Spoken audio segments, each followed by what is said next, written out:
when Cam and I had our first ever Valentine's Day together. This is back in 2021, I think it was. He said absolutely nothing to me about what he was planning on doing. He had flown in from work the night before, and then he'd stayed up. He gets in about 7 o'clock at night when he flies in from work, and then he had stayed up all night, unbeknownst to me. We didn't live together back then.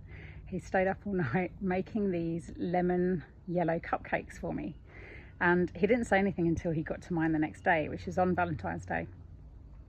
And it was more than what he did in terms of making the cupcakes, even though that was really, really cute. What he did was let me know that he'd read a blog of mine without telling me, which was called Happiness is a Fairy Cake. And this blog, I'll drop the link in the video here. This blog was all about a really shitty time in my life where I was in a really shit relationship, and I was just overgiving to everyone else all the time, and I was really not in a good place at all. And it was this whole story. It was quite a long blog that I wrote, and people loved it. It was really, the moral of the story was really about how, for me, happiness is a fairy cake, as in it's the simple stuff that makes me happy. And I love the colour yellow, I love lemons, I love the flavour of lemons, I love fairy cakes. And so I was talking about this massive, big, juicy lemon fairy cake that I'd gotten on that day when I was feeling particularly shit, and kind of created this story out of it. So anyway, he never told me that he'd read that blog.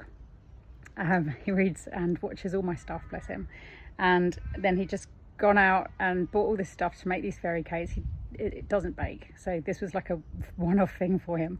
And then he brought them to my house, and it was all decorated. It was so cute. And in that moment, I knew how much he listened to me, how much he watched and observed what I did, how much he appreciated me for what I do and say, how much he respects and acknowledges where I've come from and the relationship history that I've come from, which told him a lot about who I am and why I am the way I am and how strong my boundaries are now.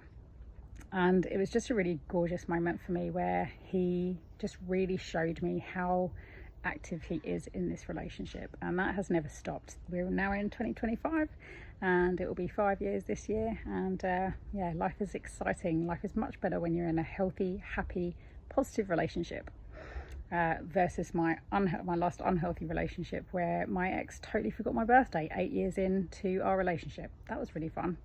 That was a great day. So if you resonate with this message, drop me a message.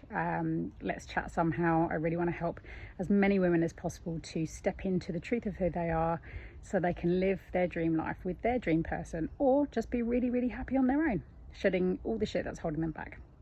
Big love, guys.